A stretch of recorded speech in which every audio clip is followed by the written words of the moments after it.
Surski, ką jūs manot apie tai, kad kelyje nuo ūkininko iki krautuvės pienas pabrangsta 5 kartus?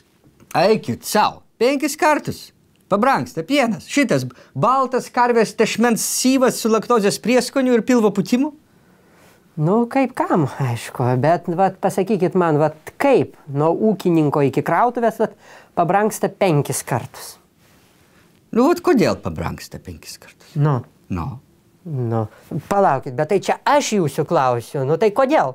Nu, tai vadinasi, pakeliu iš lauko ar fermos yra 5 kritiniai taškai, kur ir įvyksta šita visa diversija.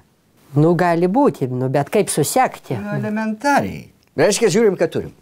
Išsiveda ūkininkas tą didžiulę, raguotą, atrajojančią debilę į lauką, pastato ją virš kibiro, nu ir tampo tą jos pūslę su 4 antenom.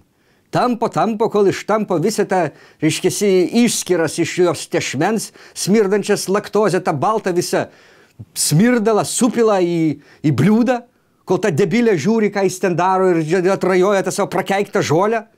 Ir tada ūkininkas neša, jis prieš tai dar iš to kibiro išspiria kokias 7 ar 70 mūsų šudinom kojom ir neša jau tada tą kibirą su gardžiu pieneliu į krautuvę. Neša iš kažkurioj vietoj, jam dingsta realybės jausmas. Ir kai jam sugrįžta tas realybės jausmas, žiūrigi, pienas jau pabrango.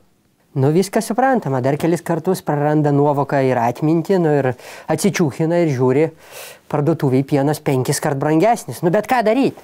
Nu, nežinau, aš galvoju, ar negalėtų kokį kartą tą ūkininką su pienu ir tų visų kibirų palydėti vadovybės apsaugos departamento vyrai su automatais ir netgi stambaus kolibrio kulkosvaidžių. Nežinau. Galvot tada pavyktų išvengti tų kritinių pabrangimo taškų, kai pienuką lydės ginkluoti vyrai. Nu, vadovybės apsaugos palyda brangi, žinokit. Nu tai bet gal pabandykim vieną kartą, nes visi rėkia, kad pat brangsta ir nieks negali palydėti, padabot, kad nenutiktų nieko.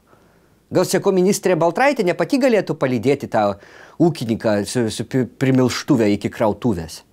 Nu gal. Ir gal, sako, galima būtų tiesiog atvaryti visą bandą tų karvių prie tos krautuvės, pamelžti visas tas išgamas vietoj tiesiog, iškošti musės visas, nu ir turėti tą pieną ten prie parduotuvės ir išvengti tų 5 mistinių critical pointų. O jeigu pats ūkininkas pabrangins? Nu tai su šakėm per kuprę tokiam. Kiek mes jam čia patarimų davėm, jis vis tiek brangina toliau tą pieną. Sakau, atimsim visas karves Vilnių per į skerdyklą.